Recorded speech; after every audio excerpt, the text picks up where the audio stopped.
Hello, everyone. Oh my goodness, it's December 2024. Wow, this year has been big and it's not quite over yet. I want to welcome you to this very special edition of Women Are the Medicine. Now, our podcast aims to bring you voices of incredibly wise and visionary women from our network, women who are not afraid to buck the system and who want to do life better, deliberately creating a life of joy, impact and fulfillment using their many gifts. I'm your host, Naz, and I want to say a really big thank you for listening to this. It means the world to us. This podcast lights me up, and I love receiving messages from you to say that it's changed your life in all manner of ways. So thank you. So my guest today is one of my most favourite people in the world. I admire, I appreciate, and I adore her. So much so that we decided to join forces. It's none other than my business partner and co-founder of Women Are the Medicine, Rachel Lawland. Rachel, finally we got here. Yeah. How are you? I'm glad you're here. I am glad I'm here too. Finally. It's really good. And I'm loving that we're both wearing pink, but you can tell that one of us is in the chilly UK and one of us is in the lovely, hot South Africa. Yeah. I know it is beautiful here, but I really do miss you and it's so good to see your face. And I'm really excited for this conversation. Me too. So the idea for this particular episode is to have more of a conversation than an interview. I'm hoping, so watch me if I do slip into interview mode with you. But I really want our listeners to understand our work and our mission with Women in the Medicine is really a movement, and that we really want to invite people to get on board with it. And in order for that, we want to share how this powerful vision came to be and who the hell are we and what do we believe and what has 2025 got in store for us and our clients and why are we so damn excited and so connected to our passion and our life force energy. So yeah, that's what I'm hoping for this conversation. And I don't know, should we start at the beginning? Should we start at who you are and what your background is, and let's just start from there. Sure. Okay. So I'm Rachel. I feel like I've had many things that I've done in my life. I actually started off in academia. Weirdly enough, it's so many things seem like a whole lifetime ago or many lifetimes ago. So I used to teach English literature and linguistics at university. I find that hard to believe now.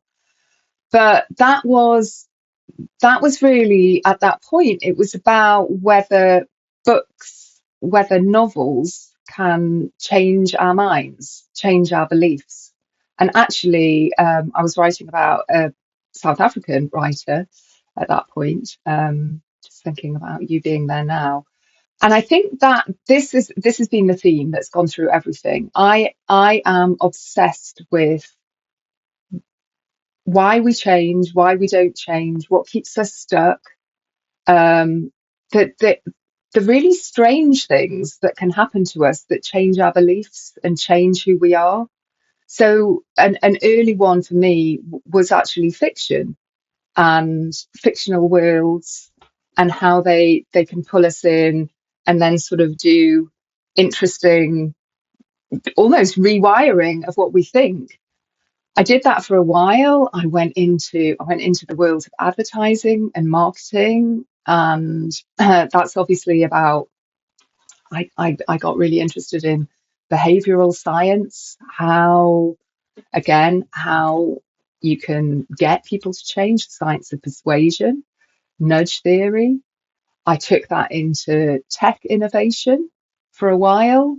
Again, thinking about our devices, of course, and how they change us. I got interested in innovation and organizational change, and that's really what led me into coaching. So I've been a coach for over 10 years now. I specialize in coaching people through the messy middle of life, all those weird things all the fuck ups that happen after, you know, supposedly the fairy tale, you know, happy ever after. Here we are. You're in your house with your partner, pregnant. What could possibly go wrong? Of course, everything goes wrong. So quite often, or we just realize that this is not really what lights us up. So that that's my sort of potted background, with that thread of just like, how do we change? How does change happen? Why do we wrestle with it? Why do we keep saying that we want to change and then do nothing about it, or do the wrong things, or focus on the wrong symptoms and leave the root causes? And I guess that's kind of what brought us together, because the first time I I saw you on a little square on a Zoom screen, when my interest in change had led me to signing up for a microdosing course with the third wave. And there were a lot of people on that course. I remember, Yeah. Was but that July 21? July? Was it a summer? I seem to remember being in Spain, microdosing with my mum and being on calls. I can't I e- think it I can't was that remember. sort of time. I think it was it in the pandemic? I'm not sure.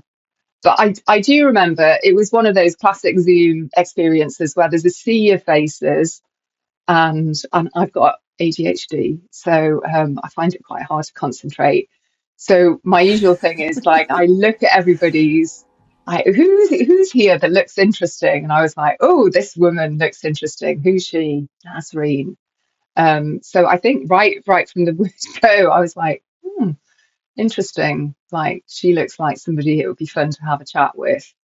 Um, yeah. So, and that that course was, I guess it was such a life changer really for both of us, right? Because Yeah. it was so interesting learning about the ins and outs. I had been microdosing, but I had been kind of winging it.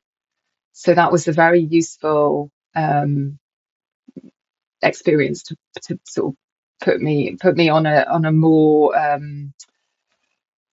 intentional track with that. And of course, it led to us both signing up for our coaching certification with them. What brought Yeah. what brought you? I'm gonna ask you questions in this as well. What brought you to that experience? Because you had been microdosing before then. Yeah, I'd been microdosing before then. So if I rewind a little bit, I had two businesses. I had a business doing events and marketing consultancy and PR. And then I had this sort of sideline business that was a real passion project, which was helping to running retreats, yoga retreats in Sri Lanka, Morocco. So it was my business with my business partner at the time. And I started off doing actually the cooking because I really loved cooking. And that's why we originally had got together. We joined forces because she was a yoga teacher and I was interested in food. So I would be cooking on these retreats. And very quickly it became really apparent to me that women found my energy really soothing. I have this sort of neutrality and this non-judgment I feel that comes out really, really strongly with people, even if they've never met me before. So I'd find that on these retreats, these 5 to 7 day retreats, the women would be coming to me and talking to me about their issues, and I would be sort of coaching them, and I just decided that I wanted more. I didn't just want to be in the kitchen anymore. And that this seemed to be pointing me in the right direction. We now know that, like, when something gives you that energy and it's like pulling you towards it, like, step in that direction. Yeah. So I did, and I did a weekend course, a certification, like a basic wellness coaching. And then I was like, I'm actually really fucking good at this. I'm really good at this. And actually, if I think about it, I've been coaching my clients when I've been doing consultancy with them. I've been coaching my colleagues. I've just, I was like, if this is what coaching is, I've been doing this my whole life. Yeah, you are a I just natural. need a bit of refinement. Yeah. And really curious as well. And people trust me, which I think is, we know is absolutely critical to that coaching partnership.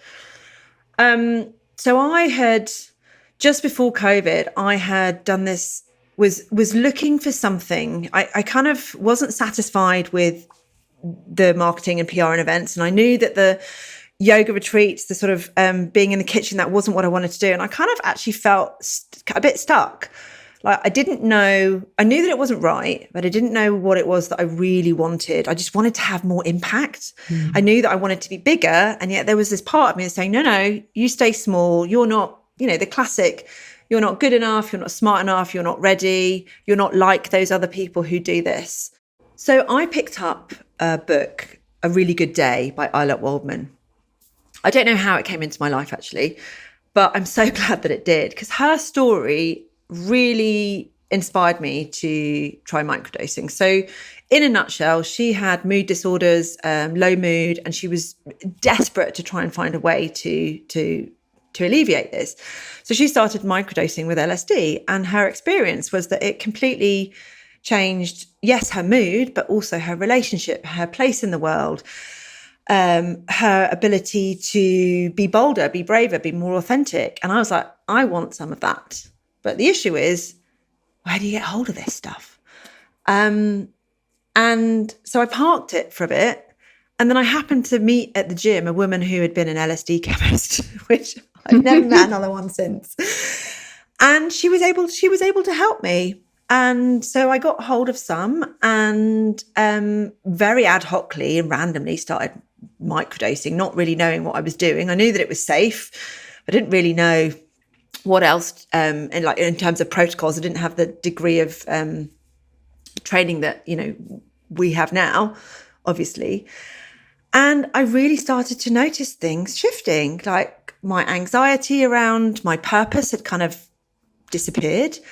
And I had this renewed sense of, I really want to take action here. I want to make some big, bold moves. So I did two things at the same time. One was that I invested, I think it was $18,000 in a coaching training program, a really high-end coaching training program.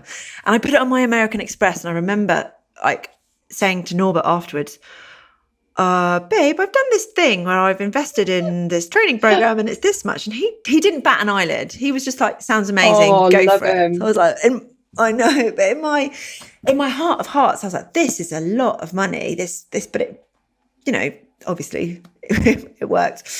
And then I also launched the Wellbeing by the Lakes Festival, which was a passion project with Simon Gudgeon from Sculpture by the Lakes. We were a brilliant team, him and I, and we brought together lots of people to create this 5-day extravaganza wellness festival that we ran we skipped a year because of COVID, but we ran it 4 times. It was incredible.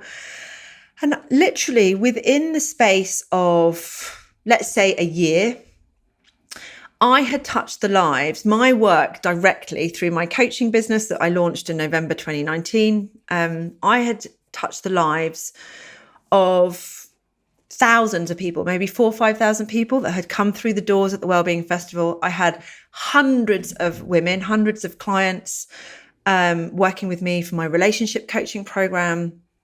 And so I was like, this LSD stuff really changed my life. I've got to find out how can I bring this to other women? Because I'm loving my coaching business, but what helped me to get to this point in my life, in my relationship, with my own sense of purpose, with my own sense of contribution and what gifts I'm using, was that tiny little microdose that I was taking over the summer.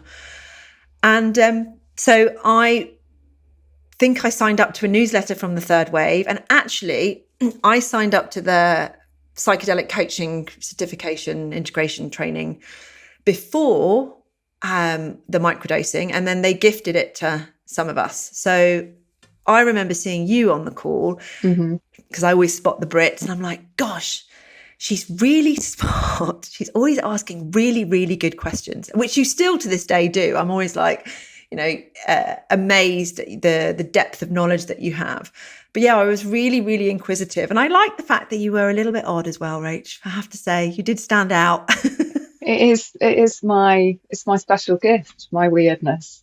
I actually, it, yeah, that makes me think of actually one of my early high dose psychedelic journeys, which were when I started off working with psychedelics, it was all really sort of exploring stuff that had gone on for me in childhood that was, had left a sort of traumatic imprint. And I did have this hilarious experience once where this whole cast of everyone that ever known in my life trooped on, and then they all turned around to me and went, "Rachel," I was like, "Yeah, what?" And they went, "You're really weird." And I was like, "Oh, great, thanks." Like other people have sort of revelations and see God, and I'm just being told that I'm really weird by everyone that I've ever known. So, but I'm like, okay, that's it, that's me. I'm really I love interested it. in your story though, because there are so many similarities with mine. I think the similarities are that when I started microdosing, I was also in a coaching container. So I was doing a year-long certification to become a narrative coach, which is all to do with recognizing what stories you're living in, because the stories that we live in shape us. You know, we think, oh, it's just a story, but it's not. It's reality, actually, the stories we tell to ourselves and about ourselves. So that was extraordinary for me, being part of this program and having that experience at the same time as microdosing.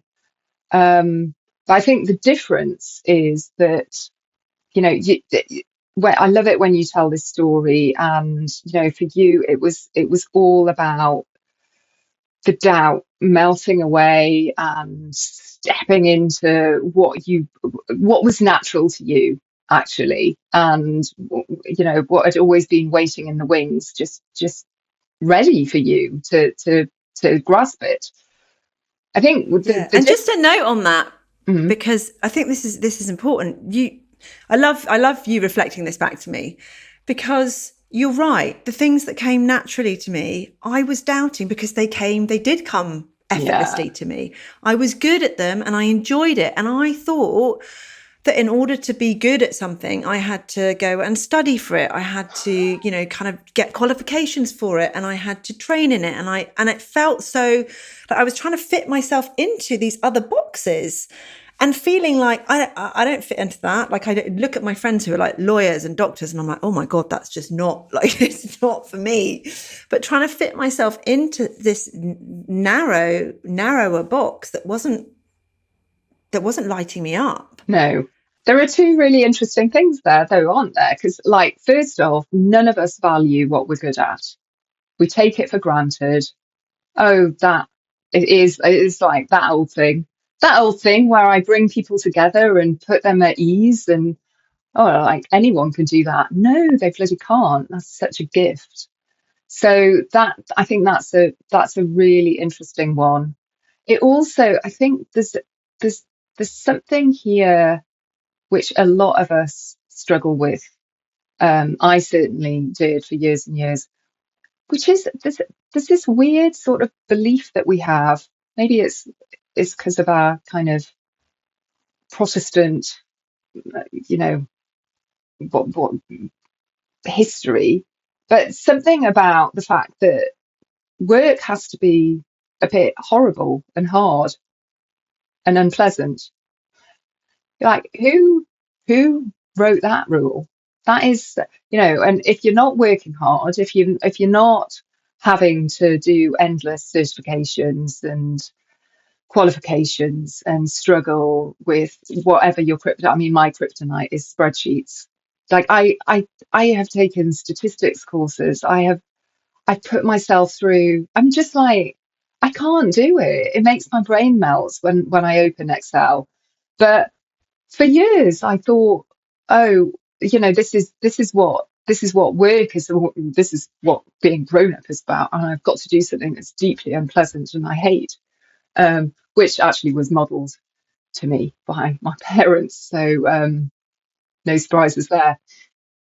But this was really interesting for me, because my microdosing experience, when I was thinking about what's the story I'm in, what became so obvious to me was that I was in a horrible story, a horrible story of my own constructing, really, where I was doing a job, the consultancy side of my job, that I didn't much care for, and there was sort of enough elements that I was able to bear it. I mean, it's interesting that we both love groups. Like however, when I've been teaching, when I've been consulting, I've always done lots of workshops and groups. I gravitate towards that. So, and that gives me energy. So there were sort of elements that I liked, but overall it was, I mean, a lot of my time I was spending fundamentally making more money for companies that I didn't really like what they were doing in the first place. And that is a really, really depressing place to be. And something that was kind of out of my consciousness, because I squashed it. But that whole year for me was pivotal, because I think what microdosing does, as we both know, is some people it feels great for you, some people it doesn't. But what it does reliably is to shine a light on the stuff that you've been ignoring, repressing. Just like, oh, I'm not going to look over there. No, I can't be bothered to go into, like, open up that can of worms. And actually, over the course of that year, doing a few different microdosing protocols, it became really obvious to me that I had to change the story. I had to stop doing this consultancy work. I had to actually move out of London and live somewhere that was closer to nature. I was in a really difficult relationship that hadn't been working for a long time. So for me, my experience of microdosing, and just for people listening who think, oh, microdosing, it sounds like all a bed of roses, like Islet Waldman says, a really, really good day. Some of it, no, not so much. Sometimes some of my days were really bad days, but they were bad days on the road to somewhere much better, because sometimes you have to actually look at what's going on and go, right, it's time to rewrite this story the way I want it to be. Yes. And now, coming out the other side of that, yeah, I am so deeply thankful. The only way out is through, unfortunately. But Yeah. yeah. 100%. And I think that, sometimes microdosing or psychedelics generally are very evangelized, aren't they? They are this new way and it's amazing. And if you've had a positive experience, like my experience was super positive that first time on LSD. But it is very much our experience is that it's not that microdosing suddenly makes life shinier and makes everything sparkly and beautiful and, the fairy tale. Actually, what it does is it takes any of the illusion away. And with that illusion, you can see the true beauty of things. You can find joy in simple pleasures, but it also shows you those areas of your life where, you put a filter on and you are ignoring it. And I think that's important, because the women that we work with, and typically we've got women who are, who want to bring their gifts to their world. They are midlife. Often they've got kids. They may be in a relationship that is unsatisfactory, or there's definitely a part of their life that's unsatisfactory. And it feels like our microdosing, our program is hugely transformational, even though we're talking about micro shifts here. Mm-hmm. And what's your perspective on that? Because I don't want to name names, but some of the women who've come through our program recently, especially those who have ADHD, and neurodivergent, are having the most incredible breakthroughs. Why do you think that is? I think there are numerous reasons, right? I think ADHD is kind of something in its own little category with microdosing. So this is something that I found incredibly useful when it comes to microdosing, is its ability to reduce the number of symptoms that I experience from my ADHD. In particular, helping me to be more focused, helping me to get started on tasks that normally I would procrastinate for weeks or even months sometimes. Just put them off. Um, to really feel on top of things. I think that's the best thing. A lot of the time with ADHD, it's sort of like death by a thousand paper cuts. So you can end up feeling really, really bad about yourself. Like, oh, it's another day's gone by, and yet again, my list of boring chores, I have not made, I haven't done any of that. I've gone off into, what I like doing again, and I've done something that was enjoyable, but I haven't actually done any of my adulting, and I feel pretty shit about myself. So yeah, for me, and actually for a load of women who've taken our course, that has been really life changing. Particularly when women are, because I find, and a lot of our clients find, that LSD is particularly helpful for ADHD, more so than microdosing psilocybin. And I think Yeah. there's a clarity and a focus and an energy that comes from LSD, even in tiny, tiny, tiny amounts, that psilocybin doesn't have. Psilocybin is marvelous for, heart opening, connecting to emotions, being super creative. I think it'd be great if you were writing or creating art. So I'm not saying that people with ADHD shouldn't do that. I mean, I also love microdosing with psilocybin, but LSD really for making you feel, I can actually do this. I can do life. It's an enormous, enormous boost for people who have struggled with that all through their lives. So I think that's life Yes. changing for a lot of us. Um, but I think in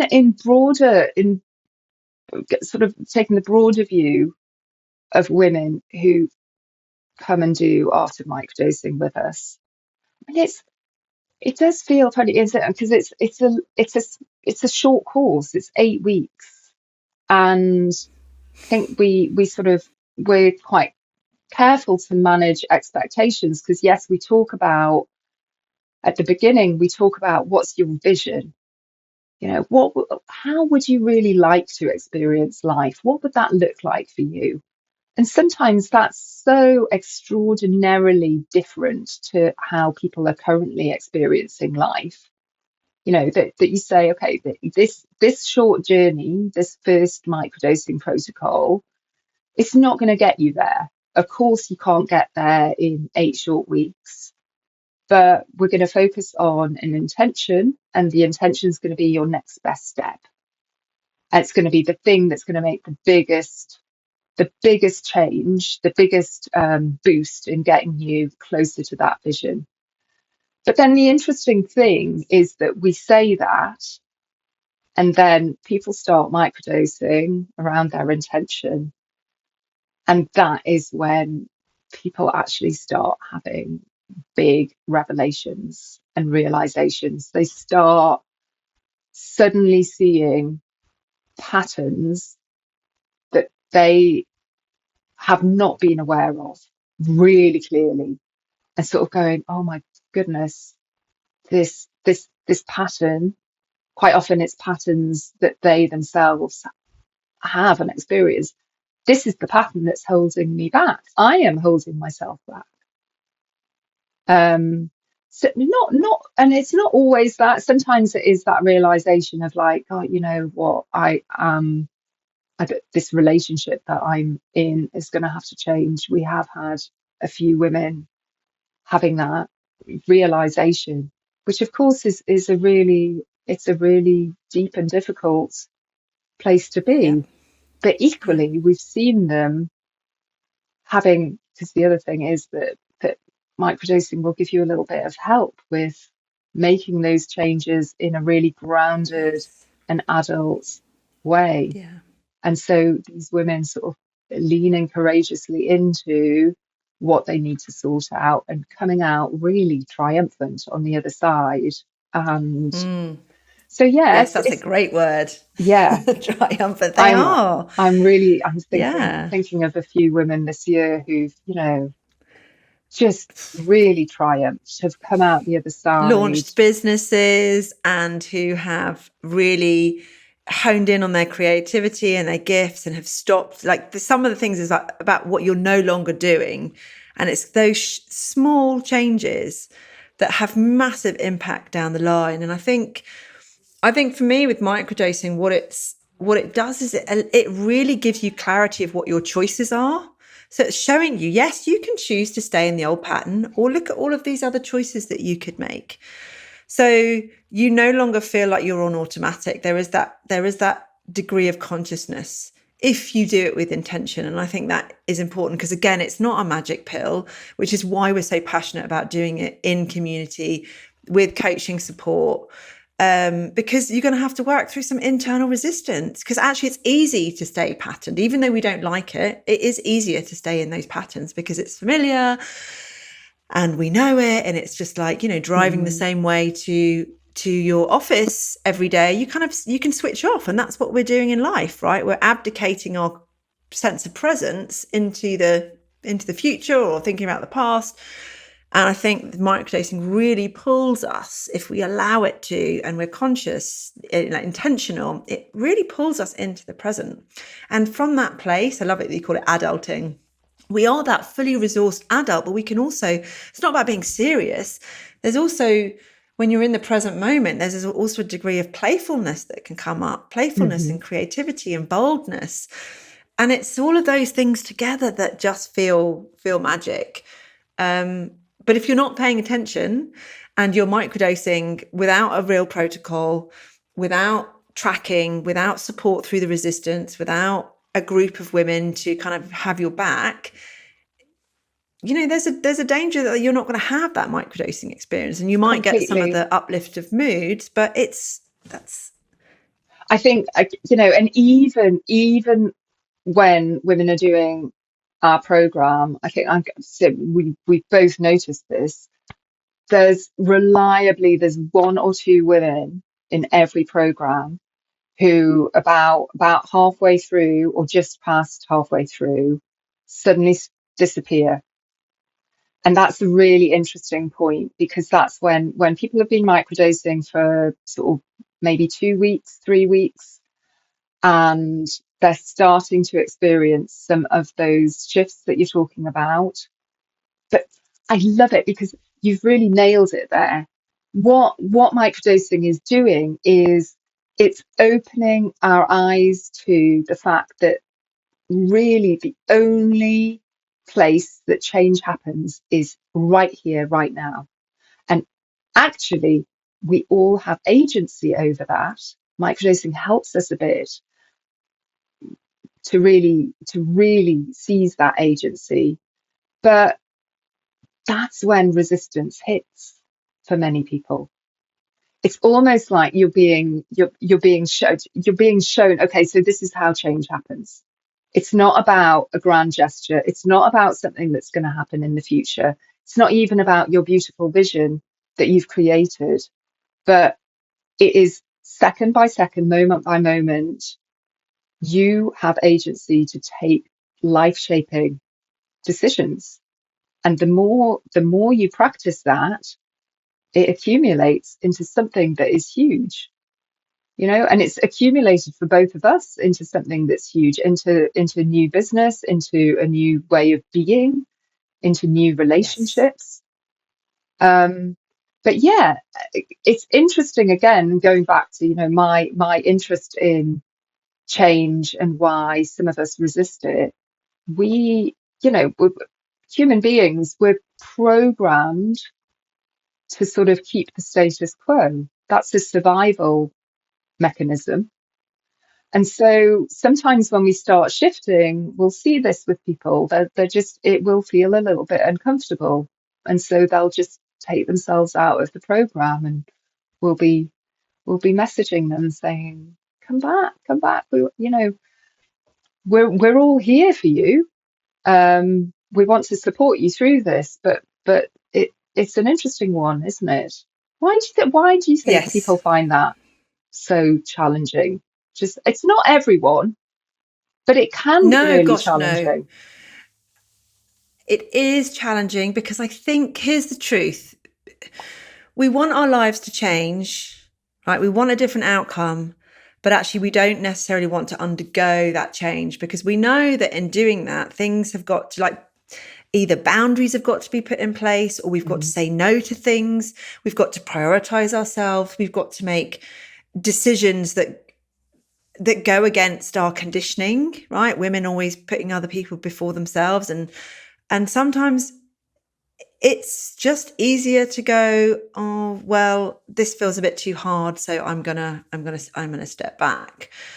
But we know that the women who do persevere, and it's not challenging for everyone, right? Some people sail through. That this is why everyone's experience is different. But I just think it speaks volumes that we've had women come through our course more than once, right? So we're Yeah. teaching the art and the skill of microdosing, which, is not, microdosing in itself is not rocket science, but the art of microdosing and how it can be like what you really need to understand in order to get the most from this experience, is definitely something to be taught and is a skill to be honed.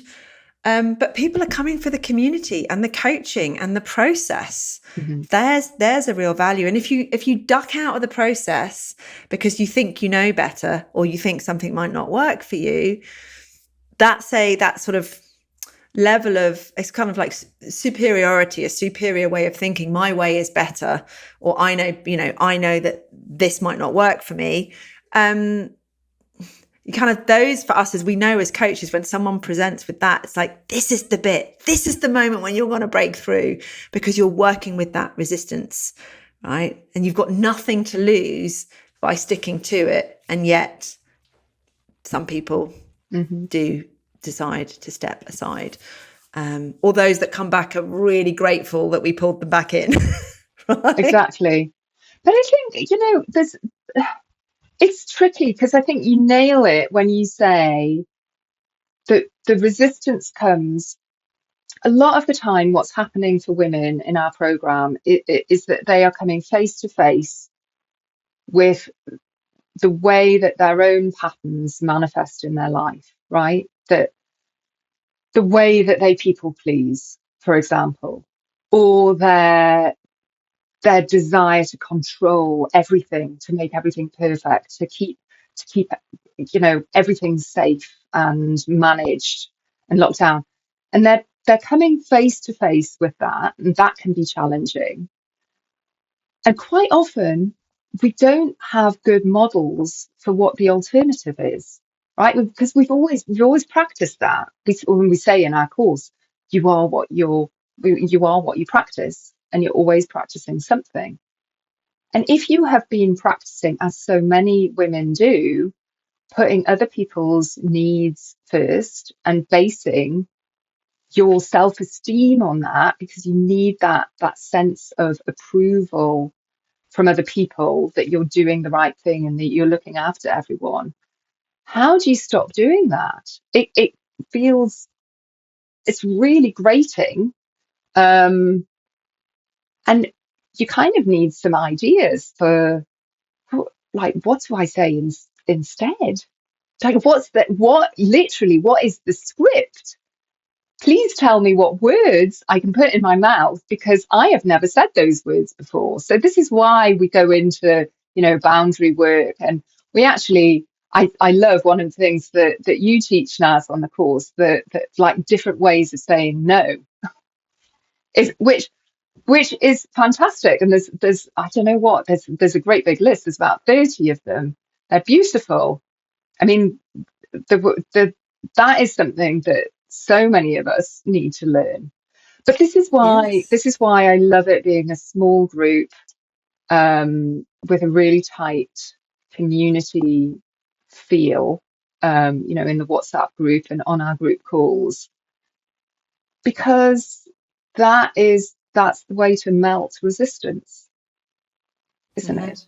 To be with It's others who are going through similar experiences, to learn from each other. To People have always got interesting insights that they bring.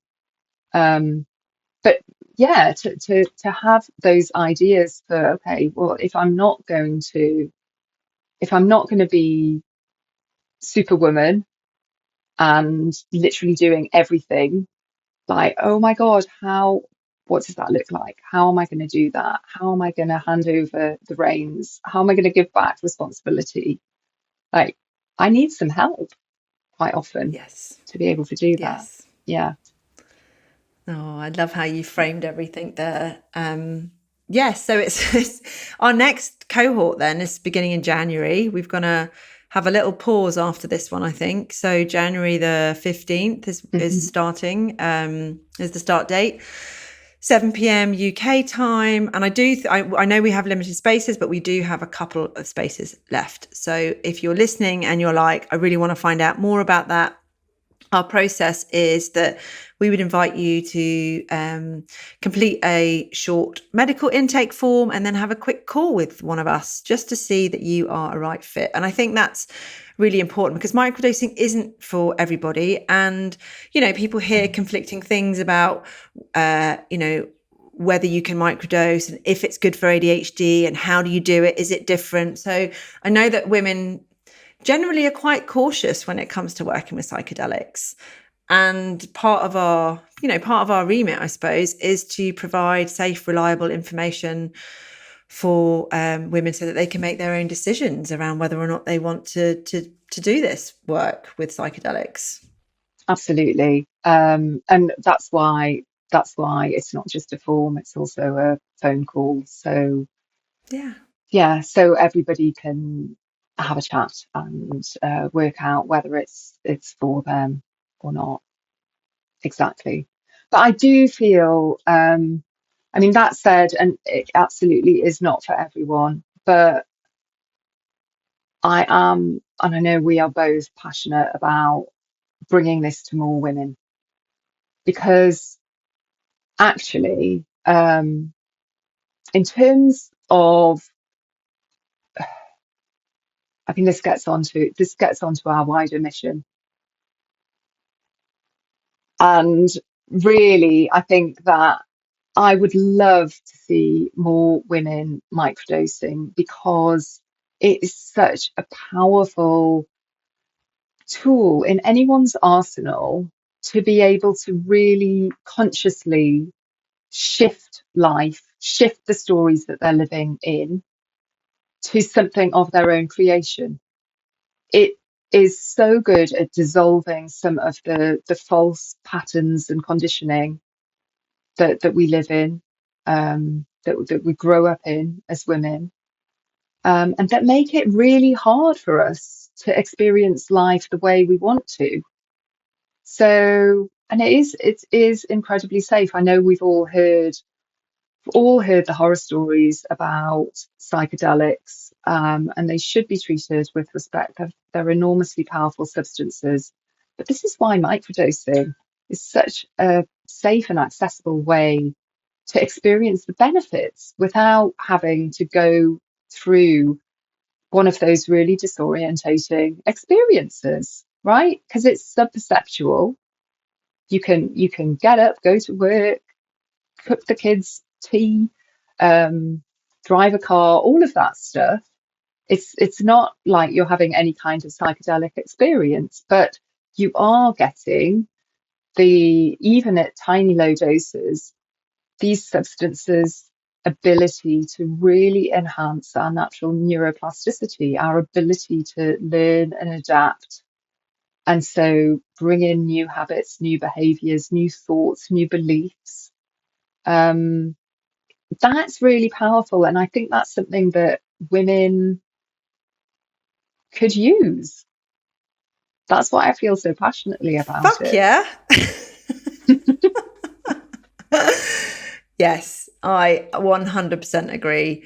I think it's, we're really proud of that program, and we know that we've got other things coming in 2025 as well. But, you're absolutely right. If it's the program even without the microdosing is transformational, but the microdosing and what it can bring to the whole experience is a game changer.